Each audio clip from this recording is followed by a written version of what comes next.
Invincible, Season 3, Episode 7. Recap and ending explained. Did Mark defeat Angstrom again?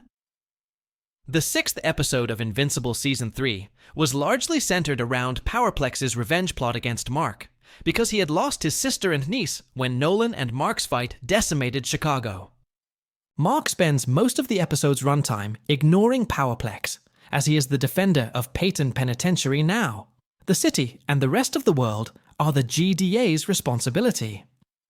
Even when Powerplex showed up at the memorial ceremony for those who died during the Battle of Chicago, Mark took a back seat while Adam, Eve, and the Guardians dealt with the supervillain. Hence, Powerplex had to pretend that he was holding his own family hostage to force Mark to face him, and their altercation ended with the death of Powerplex's wife and child.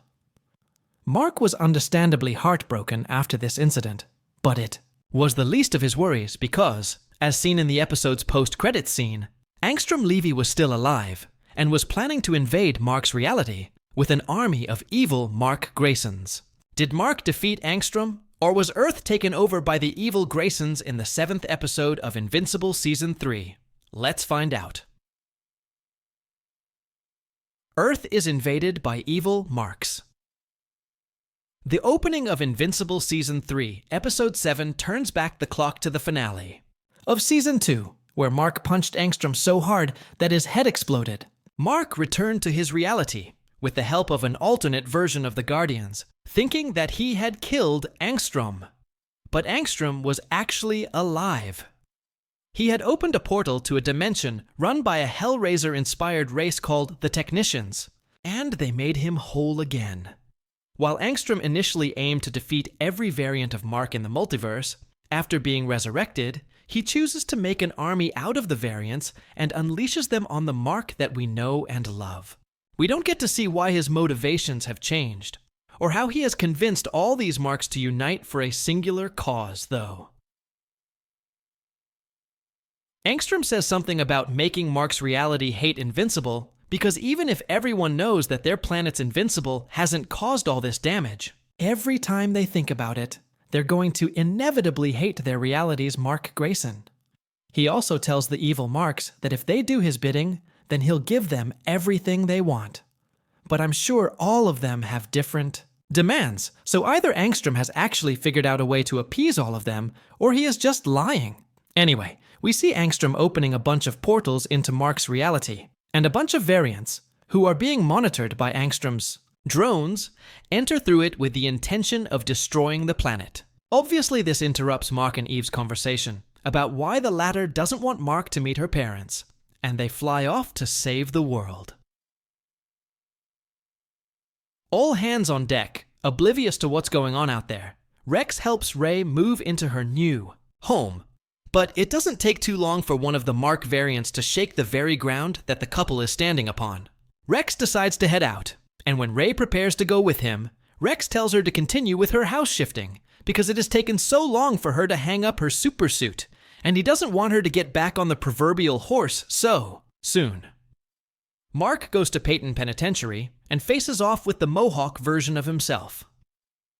When Kid Thor, Bolt, and Knockout, they're part of the superhero group called the Capes Inc., arrive at the location, they are understandably confused about who is the good Mark and who is the evil one, and they begin beating up the good one.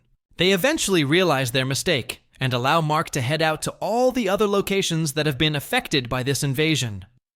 Due to the destruction of the penitentiary, its prisoners are set free, and the happiest one out of them is Powerplex, because he can kill not one, but several Invincibles. Oliver sees what's going on from the news and wants to head out to save his half-brother. Debbie is obviously against it, but Oliver somehow manages to convince her to not let him sit on the sidelines, despite knowing that Oliver has the power to save some lives. The Guardians of the Globe are dead, kinda. The Pentagon has been hit, yes, I said what I said, by one of the Marks, who is neutralized by the Reanimans. Cecil is gravely injured in the process, and Donald's skin has been ripped apart, thereby exposing his metallic endoskeleton. Much like Oliver, Donald thinks he'll be more useful outside, because he is apparently stronger than the variants of Mark. We get snippets from all over the world, where several heroes are dealing with some or the other variant of Mark to varying Degrees of success. The running joke of Cahor trying to find a male vessel continues as he tries to possess a variant of Mark but fails. The two women who were trapped in his tomb with him scoff at his misogyny and walk away. Mark and Eve take on the variant with the face veil, and the one who is dressed exactly like Omni-Man. Mark tells Eve to get the hell out of there, but she sticks around until Invincible, I don't know if that's his actual supervillain, name, crushes her leg. The Reanimans arrive to help Mark, which gives him the opportunity to take Eve to the GDA hospital so that she can recover. Mark, surprisingly enough, welcomes the Reanimans' involvement in this fight because he knows that ethics don't really matter when the fate of the world is at stake. One of the variants of Mark recreates the final scene from the first episode of Invincible Season 1, as he kills all the members of the GDA before being taken into the Shadowverse by Darkwing. 2. Well, technically none of the Guardians are dead. Black Samson is just injured. Even though he has been cut in half, Shapesmith can make himself whole eventually. Prime Duplicate is undoubtedly alive somewhere out there. Only her clones have perished. The Immortal's head hasn't been crushed, and once it's reunited, with his body, he's going to be fine again. Rexplode is dead. One of the Marks attacks the Grayson household, but Debbie isn't in there. She is at Paul's place. I guess the variants of Mark haven't encountered the Paul that's in their respective realities. Hence, they are unaware of his location. And that's why Debbie is safe. William and Rick are stuck on their college campus, and Rick saves William from getting crushed by some falling debris because the GDA has given him superpowers after reversing his Reaniman surgery. Back at the Teen Team headquarters, Rudy, Rex, Amanda, and Bulletproof fight a variant of Mark. Rex keeps the supervillain busy and orders Bulletproof to get Rudy and Amanda to safety.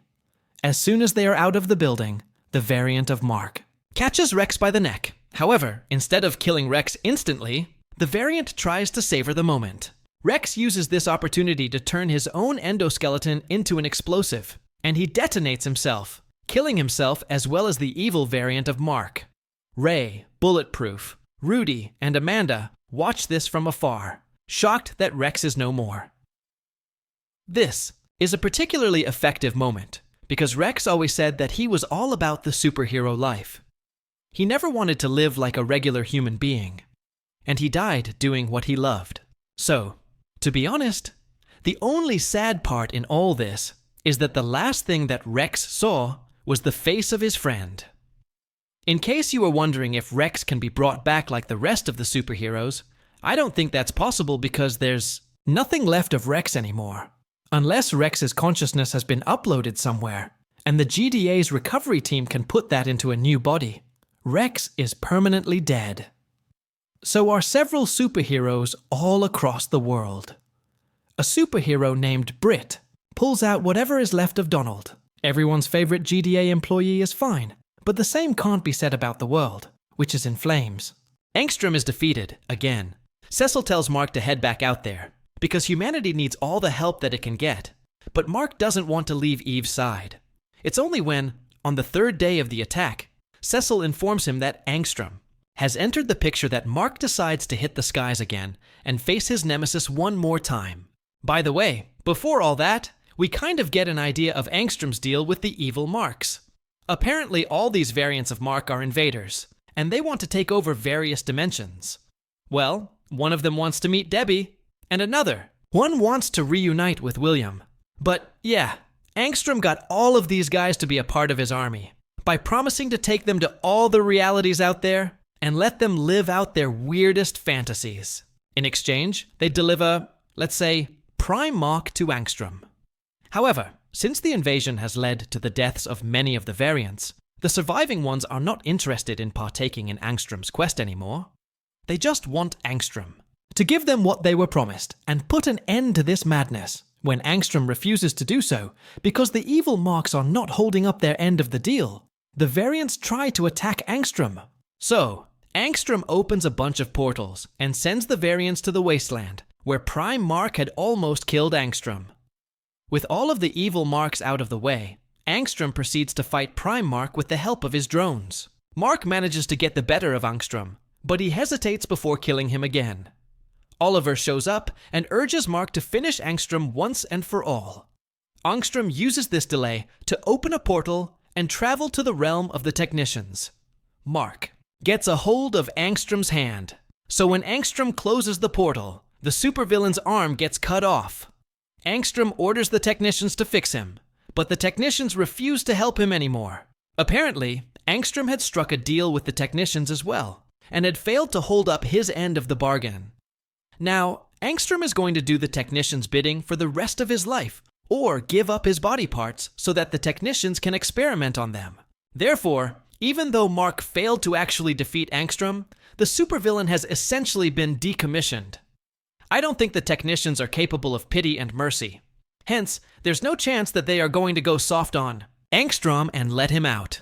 Angstrom is being held together by the technicians' devices, and that allows those guys to control Angstrom's portal opening powers. So it's safe to say that Angstrom is going to be the technician's slave for the foreseeable future. Conquest is here. At the end of Invincible Season 3, Episode 7, Cecil gives Mark a little pep talk about recovering from everything that has happened so far.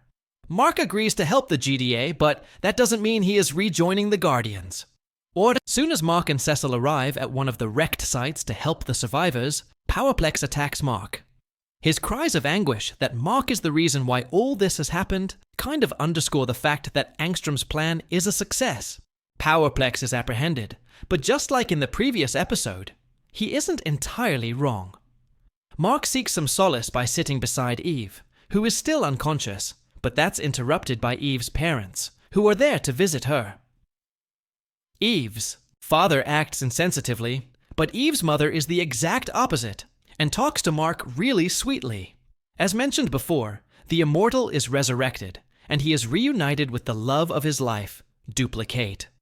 And the first thing that he decides to do is ask for her hand in marriage. Kate says yes. Cecil addresses Black Samson, Bulletproof, Shapesmith, Robot, Mark, and Britt, and tells them that Immortal and Duplicate are retiring. Darkwing 2 is MIA. Amanda is in the ICU, Rex is dead, and the status of the rest of the heroes who were partaking in the battle is a big fat question mark. Cecil states the obvious. Earth is vulnerable, and anybody looking to invade it will take their chances right now, rather than later. He wants Mark to lead the Guardians of the Globe, because he has proven his worth. However, Mark rejects the proposal because he doesn't want that kind of responsibility right now. He is happy to help with the cleanup program, and he is willing to put his life on the line again if something big comes up, but being a leader is out of the question for him now. Well, Mark gets exactly what he wants in the form of conquest, the Viltrumite who has been sent to take over Earth. Anissa had told Mark that they'd be sending someone to check whether or not he had prepared Earth for the Viltrum expansion project, and if he failed, then Conquest would make an example out of Mark. Well, by the looks of it, Conquest isn't happy with Mark's work. Mark doesn't have the bandwidth to negotiate with Conquest, so they resort to superpowered fisticuffs. The result of this battle will be revealed in next week's episode, but given how Earth hasn't recovered, and Mark's relation with the Viltrumites is going to destroy whatever has been fixed, I think the entire human species is going to hate Mark more than ever before. Even if Mark succeeds in defeating Conquest, I have a feeling that he'll be exiled, and he'll need to earn humanity's trust to return home. And one of the only ways to do that is by killing the Viltrumites and every evil version of himself. Maybe that's something we'll see in Season 4? What do you think? Let me know in the comments.